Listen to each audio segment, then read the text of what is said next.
नमस्कार। आप सभी जानते हैं कि लोकसभा के इलेक्शन का ये दौर जल्दी ही शुरू होने वाला है। इस पर काफ़ी फ़ोन आते हैं हमारे लोगों के, पूछते हैं कि हमें क्या करना है। पूरे देश से फ़ोन आते हैं। इस पर हमने पहले भी कई बार कहा है, अपने सेंट्रल वर्किंग कमेटी के दिल्ली के मीटिंग में जो तय हुआ है वही हमें करना है, और उसको मैं फिर से एक बार दोहराता हूँ ताकि कहीं किसी का कोई कन्फ्यूजन ना रहे।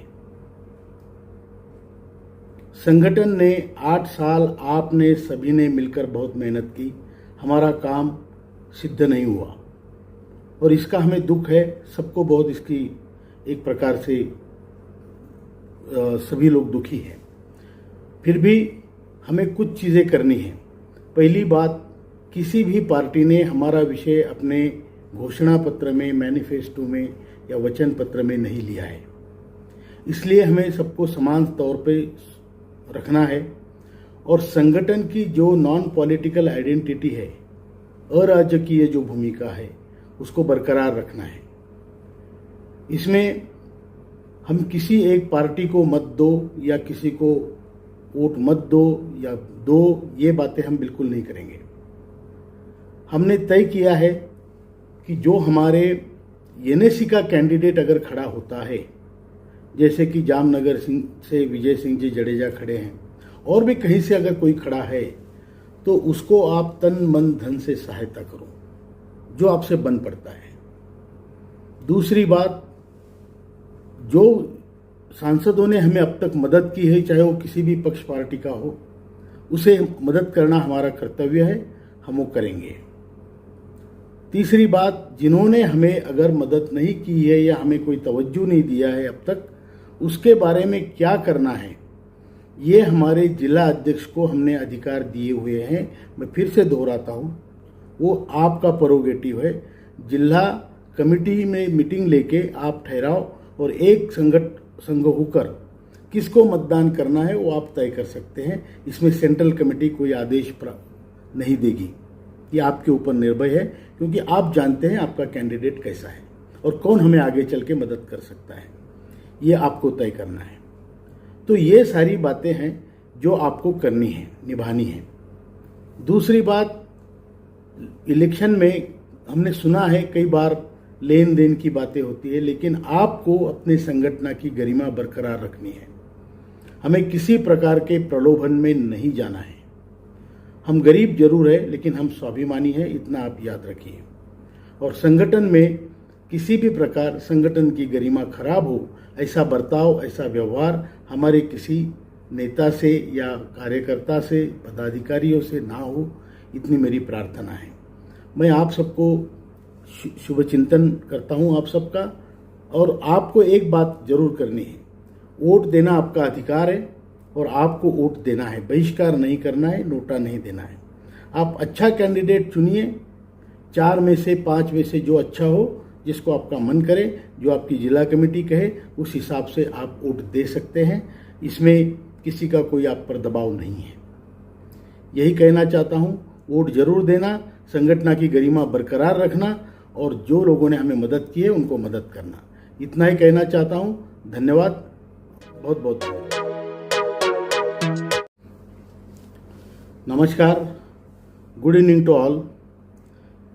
The Lok Sabha election is now round the corner and many people are confused that what to be done. NAC should do what? Let me tell you, there is nothing new. We have already told it many a times and I am still reiterating it. NAC had decided in its CWC meeting in Delhi those things which I am telling you, repeating it now. First thing is, if there is any NAC member standing for election, please go and try to help him by whichever way, by your efforts, by your money, by your time, whatever you can do, please help him. Second thing is, those MPs who helped us during our agitation of prolonged agitation of 8 years, which you all have done. You all have actually did lot of efforts, and those who helped us, those particular MPs, we must help and see that they will be our representative in the forthcoming Lok Sabha. Second thing is, those who have not helped us or those who have rather ignored us, for them what decision is to be taken in your particular constituency will be decided by the respective district committee and district president. You people can have a meeting and decide that which candidate is suitable for our particular goal achieving, and only to that candidate you all must together vote. Third thing, giving vote is your prerogative and it is your right. As an independent citizen of India, you must exercise that right. To whom vote to be given, I told you the guidelines. Those who helped us, help them. Those who have not helped us, decide about them and see that which candidate is going to help us in the near future and vote them. Third thing, election, there are a lot of illegal things also do happen, we know as citizens. Please behave in a way where NAC's, our organization's dignity is not harmed.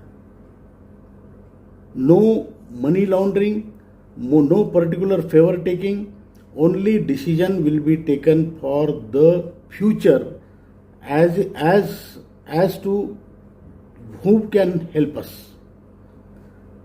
That decision lies with the district committee. These three things we have to do. Help them, those who helped us. Decide about them who have not helped us, which candidate is better, irrespective of party. We are non-political organization and we are preserving our identity as a non-political organization. No party has taken our point or our issue on their manifesto. Therefore, we have to treat everybody equally, and it is up to you to whom to vote. With that, I'll end this particular speech, and thank you very much. Thanks a lot. जय NAC की गरिमा बनाए रखे.